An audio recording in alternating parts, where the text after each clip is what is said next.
Hello everybody, good morning. My name is Lewis, I'm 25 and I'm currently exploring a call to pioneer ministry in the Methodist Church.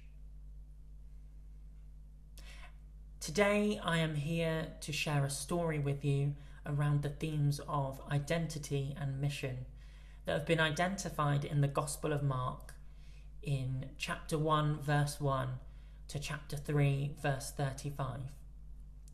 And it's these themes and this gospel that is being looked at as part of Bible Month this year.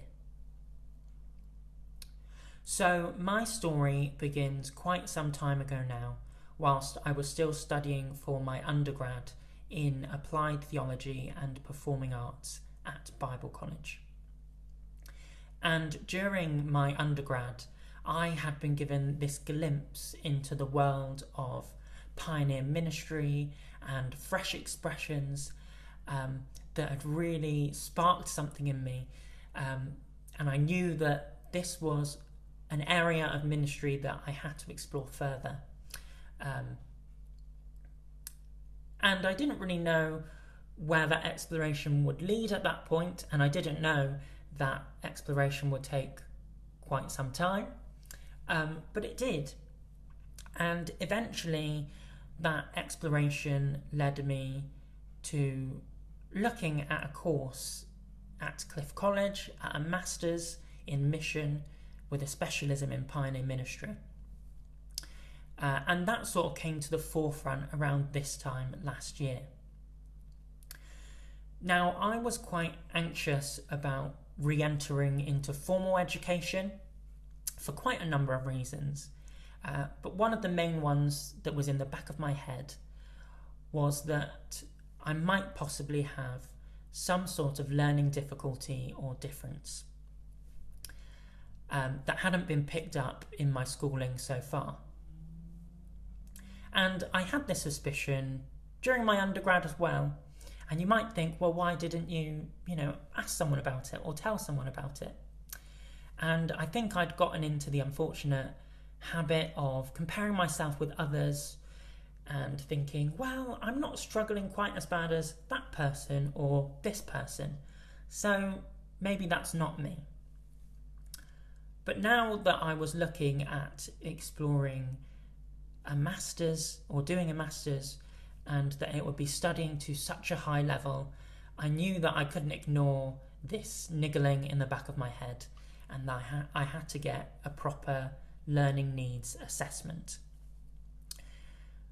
So I went for this assessment, and it turned out that I was right and that I did have dyslexia. But still, I felt this yearning to know more about pioneer ministry, and I really felt a calling to this course, this master's at Cliff College. So I decided to carry on pursuing it despite certain anxieties. And when looking at the course more closely, I was looking to study part-time because I was working as well. And I discovered that Cliff College offered a part-time course over 2 years and a part-time course over 3 years.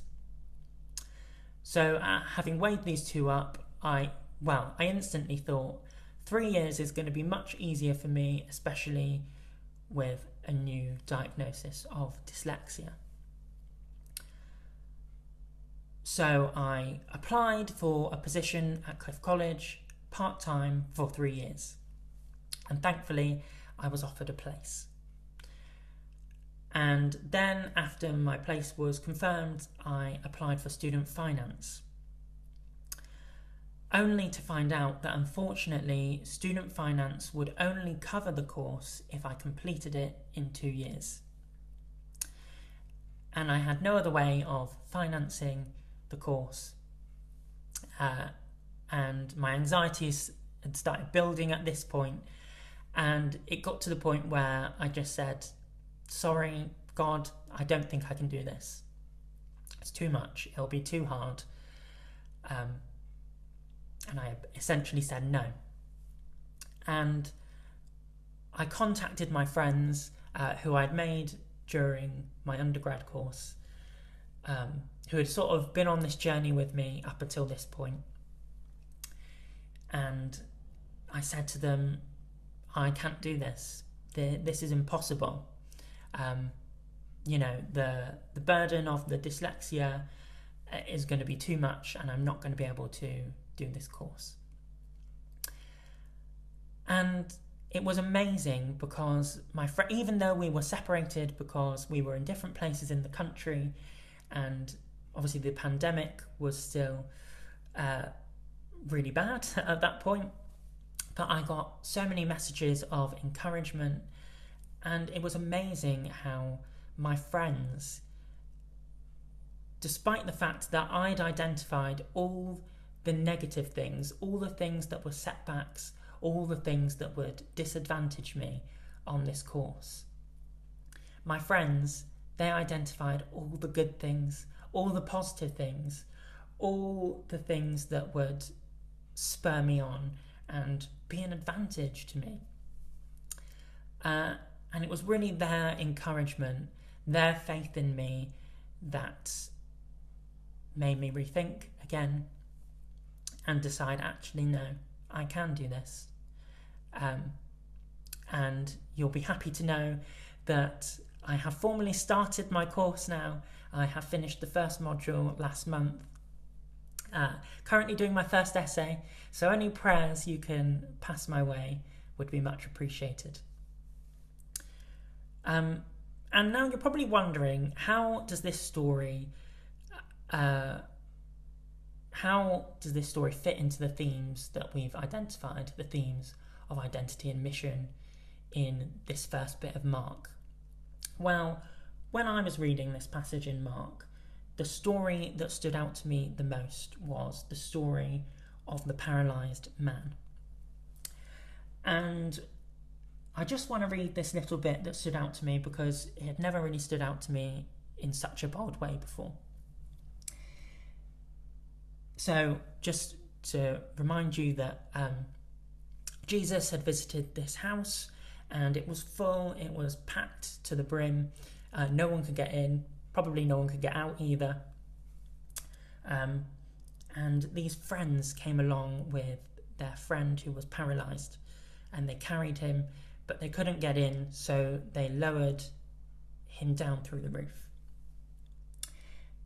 And the passage says, and when Jesus saw their faith. Now, I don't want to theologize too much, but their faith, that's the friends' faith.